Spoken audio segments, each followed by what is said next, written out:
Good morning. This is Mary Green, and I am the Abstinence Education Coordinator. I would like to welcome you to today's reviewer training for the Abstinence Education Grant Program, RFA number 58815027 and 58816027. I want to thank you again for agreeing to be reviewers. We could definitely not complete this process without you.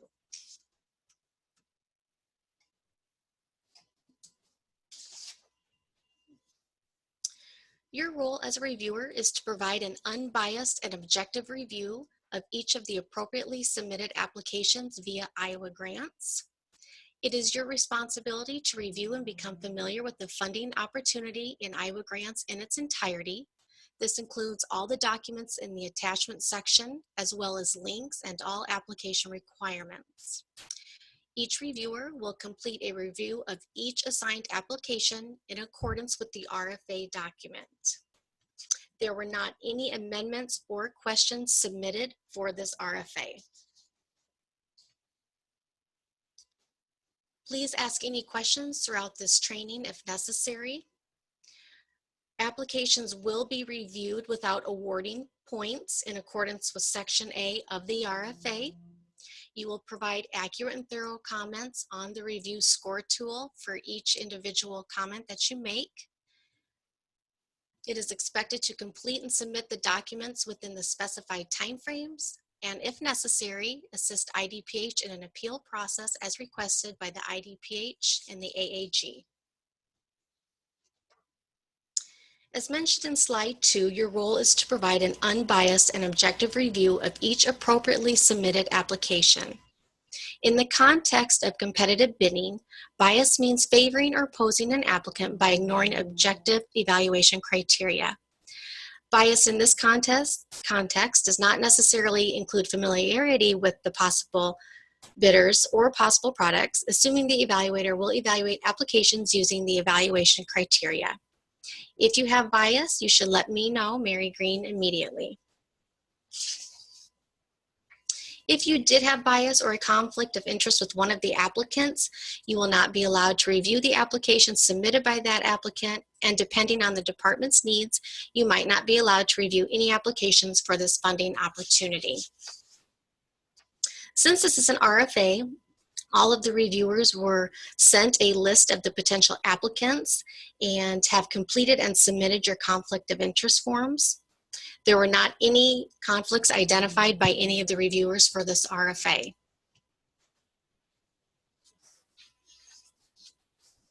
As mentioned earlier, the required documents required of each of the reviewers is the signed conflict of interest and confidentiality form, which I have collected, and submitting your resume and screening questionnaire, which have been completed by each of the reviewers. The documents reviewers need to be familiar with are the RFA document in its entirety. And again, there were not any amendments during this RFA, and there were not any questions submitted by the applicants. For this RFA, the applications are due May 16th, 2017. I will be conducting the technical review on May 17th. You will be able to review the applications on May 18th and have them completed and submitted by June 1st, 2017.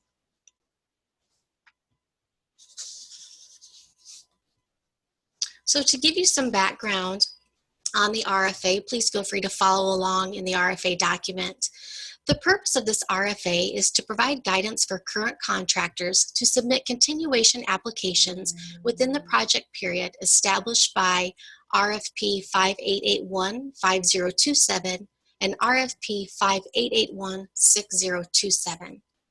Services covered by this application include abstinence-based education and, where appropriate, mentoring, counseling, and adult supervision to promote abstinence from sexual activity. The project period is August 1st, 2015 to July 31st, 2019, and the contract period will be August 1st, 2017 to July 31st, 2018. So I wanted to go through the sections of the RFA and just point out that there are 6 sections for this RFA. Section 1 is general and administrative issues. Section 2 describes the application format and content.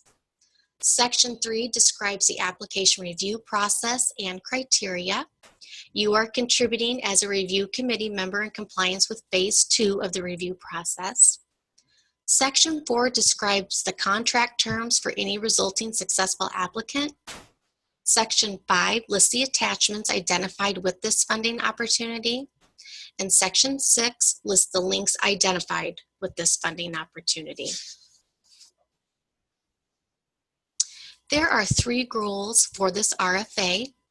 Goal 1 is to delay the onset of sexual activity and reduce the rate of pregnancy, births, and STIs, including HIV/AIDS, to high-risk, vulnerable, and sexually active youth, ages 10 to 19, and high-risk communities across Iowa. Goal 2 is to support and promote Iowa youth to make healthy decisions and positive life choices, including sexual behavior as they transition into adulthood. And Section 3 is to increase capacity and infrastructure at the state and community levels to deliver and sustain effective evidence-based services. The purpose of the Abstinence Education Grant Program is to provide abstinence-based education and, where appropriate, mentoring, counseling, and adult supervision to promote abstinence from sexual activity to youth aged 10 to 19. Iowa's AEGP will do this by implementing Wyman's Teen Outreach Program, evidence-based curriculum to youth aged 12 to 18 who are most likely to bear children out of wedlock. An expected outcome for all programs is to promote abstinence from sexual activity.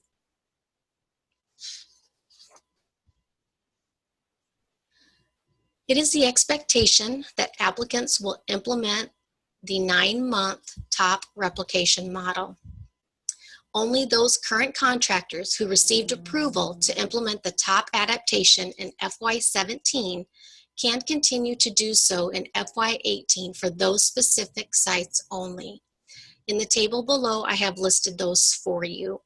Youth and Shelter Services in Boone County was approved to implement the 4-month top adaptation in Futures Alternative School, and New Opportunities in Greene County was allowed to implement the top adaptation in Greene County Community High School. I will share with you that Youth and Shelter Services has talked about the idea of implementing the 9-month replication model at Futures Alternative School.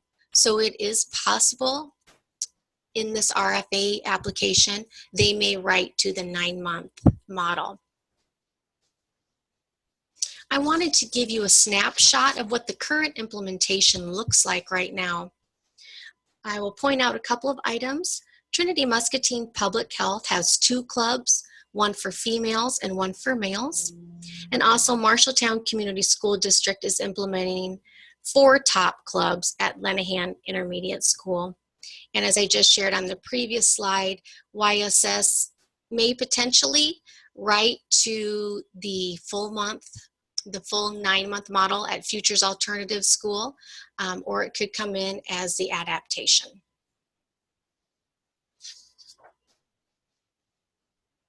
So for minimum participation requirements, successful applicants will be expected to start new groups and reach at least 25 total participants during FY18 programming within each proposed service county. To promote the opportunity for youth to participate in it's recommended to deliver programming to participants with more than one group. Additional program requirements. Successful applicants must provide opportunities for each participant to become involved within the group according to their strengths and interests, provide a means to honor or recognize participants, and provide leadership opportunities for participants. It is recommended that all of the youth that begin participation in the program, at least 75% will complete the program.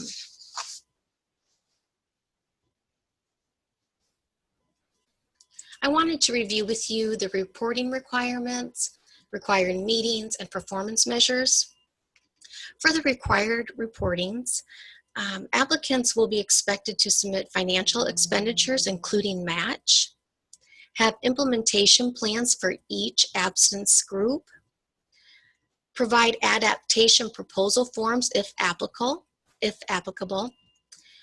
They will be required to give pre and post test reporting for the top curriculum, provide weekly program fidelity monitoring logs for each of their absence education grant program group, submit quarterly progress reports, submit semi-annual data collection, submit a yearly report, and submit Federal Funding Accountability and Transparency Act subawardee data form.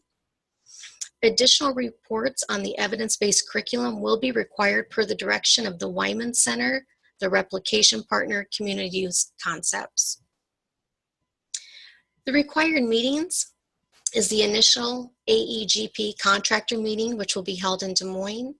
Top training will be held in Des Moines for those facilitators who may need training due to staff turnover. One site visit annually by the Absence Education Grant Program Coordinator or as determined by the department. Monthly conference calls with the IDPH program staff, and additional meetings and trainings as needed. For the performance measure, the contractor is required to implement programming to a minimum of 25 participants within each service county by May 1, 2018. So during that contract time, they must implement to 25 participants within each service county. If the contractor fails to meet this minimum requirement in each service county by May 1, 2018, 10% of the corresponding service county line item budget will be deducted from their contractual payments.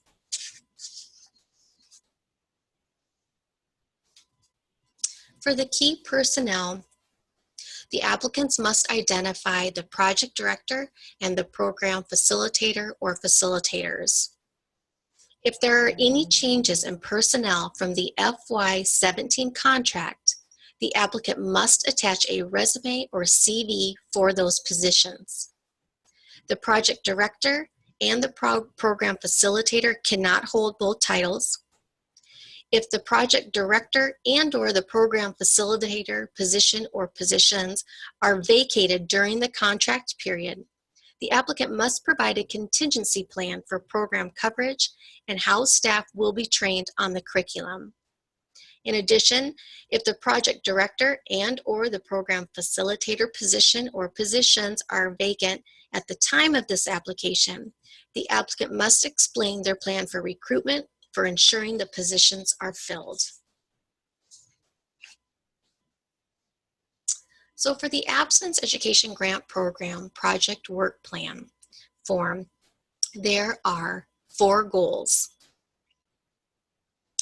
The applicant must identify their service area and provide specific and detailed plans for the applicant's proposed project, including goals, objectives, the activity, the staff person or position responsible for the activity, the timeline for the implementation of the activity, and the anticipated completion for that activity. A work plan must be submitted for each service county if the applicant is applying for more than one. Goal 1 only requires one objective as listed on this slide. Goal 1 is to promote the State Absence Education Grant Program vision and goals through the systematic implementation of the model curriculum. Implement the AEGP using the identified evidence-based curriculum to at least 25 youth participants. The objective for this goal must include the total number of AEGP groups and the total number of AEGP participants the applicant plans to deliver programming to during FY18. The applicant must list each AEGP group as a separate activity to achieve the objective, stating the name, location for each group, including the number of youth to be served within each group, and include the anticipated start date for each group. Goal 2 refer AEGP participants to health and related social services, and collaborate with existing services within the service county. Goal 3, mobilize community partnerships that promote the implementation and sustainability of the AEGP. And develop a strong outreach and recruitment plan, including a plan for program promotion that assures maximum buy-in and participation from the community leaders and participants. For goals 2, 3, and 4, the applicants must develop a minimum of 2 objectives. Other required application forms. The applicant is required to submit a letter of commitment from each AEGP implementation site that is proposed for FY18 programming. The letter must be signed by an authorized individual from each setting site where programming will be delivered. The letter must identify the project, specify what the collaborator will contribute, state their capacity to fulfill their responsibilities, state their commitment to the program's success, and their intent on being the location for the AEGP implementation. For the IDPH subcontract plan, this form requires specific information about the applicant's proposed plan for subcontracts regardless of the dollar value. This form shall identify if subcontracts are proposed and include scope of subcontracted services, the name of the subcontractor, their experience, delivery area or areas, and anticipated amount for each proposed subcontract. AEGP line item budget with match. The applicant shall prepare a line item budget for each service county they are applying for within the single budget form. If the applicant is only applying for one service county, they will only complete County A line item budget and budget justification. If the applicant is applying for 3 service counties, they will be expected to complete County A, County B, and County C budgets, 1 budget for each service county, as well as a justification for each. The funding allocations are found on page 4 of the RFA. The applicant's proposed budget for the contract period must appear sufficient, appropriate, and reasonable to implement services described in the application. The budget narrative must describe how the budget was calculated and justify the expenses detailed. Either administrative costs or indirect rate can be charged, but not both. A match is required for this grant. The match must be detailed and understandable and meet the minimum requirement of 100% one-to-one. If subcontracts are planned, the amounts budgeted are reasonable and are consistent with the subcontract plan form. The minority impact statement requires information about the potential impact of the project's proposed programs or policy on minority groups. The AEGP Fidelity Assurances and Certifications is a required element outlining conditions related to the general elements of the AEGP and the evidence-based curriculum model. These conditions must be met and adhered to throughout the project and contract period. As a reminder, as mentioned on slide 14, you can refer to page 10 of the RFA within the scope and description of services in section 2.01, which is only those current contractors who received approval to implement the top adaptation in FY17 can continue to do so in FY18 for previously approved sites only. For the AEGP top adaptation section, applicants who were not approved to implement the top adaptation must select no on the application to the question, is your agency requesting to implement the top adaptation?